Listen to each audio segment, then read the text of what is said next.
Hi, I'm Julie Gottlieb. I'm a professor of modern history in the Department of History at the University of Sheffield. I work on various aspects of women's history, women in politics, and the cultural and social history of modern Britain. Hello, I'm Emily Calcaft and I'm studying a historical research masters here at the University of Sheffield. I'm here to talk to you about the importance of Women's History Month, because as you might think you know a lot about women's history, that women are well represented, but actually it's taken a long time for women to have a proper place, both in history books and in public spaces. Public history itself helps to convey these massive historiographical concepts to a wider public audience, and I think that it massively increases interest in history. I've had the great opportunity to work with 3 different artists to make sure that certain major landmarks in women's history are well represented in public spaces. I'm really happy to be here in front of this artwork by Coralie Turpin. Coralie Turpin was commissioned to do this wonderful mosaic piece for the entrance of Knight House. Knight House is a student accommodation named in honor of Anne Knight. This is a wonderful piece that not only commemorates Anne Knight's contribution, but shows the whole timeline of major milestones in the history of women's emancipation and suffrage in modern Britain, from the mid-19th century all the way to the present and the Me Too movement. What you see here is a record of the collaboration between artist and historian. And I was really glad to be able to contribute this blurb to explain Coralie's artwork to those who were passing by. 2018 was a momentous year in British women's history. At least it was the centenary of women's suffrage. Women got the vote, not on equal terms with men. They would do so in 1928. I was approached by the dancer-choreographer Freddie Garland. When Freddie approached me, her dance project was already in the making, and it was called Angels of the North. And I thought it was interesting to think about her dance piece as a longer trajectory, to express the long struggle for women's emancipation and the continuous one as well. So we decided to rename the project Women's Movement 100, with of course the double entendre there on movement. And it was wonderful to work with her and to watch her dancers realize their own kind of womanhood, their own relationship to the past, the present, and their aspirations for the future through their own body movement.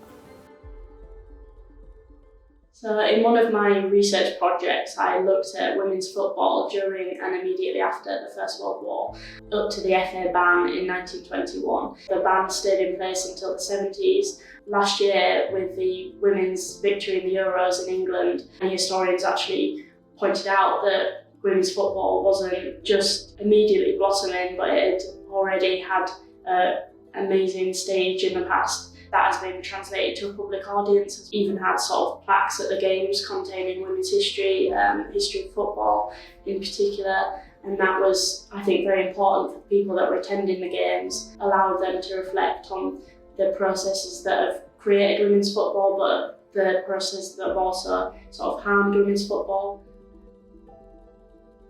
I was approached by 1418 Now, which was the arts project of the First World War centenary, because they were behind the statue of Millicent Fawcett, which was planned for Parliament Square. I was asked to work with Turner Prize winning artist Gillian Wearing on thinking about the 59 figures who would go around the plinth of the statue.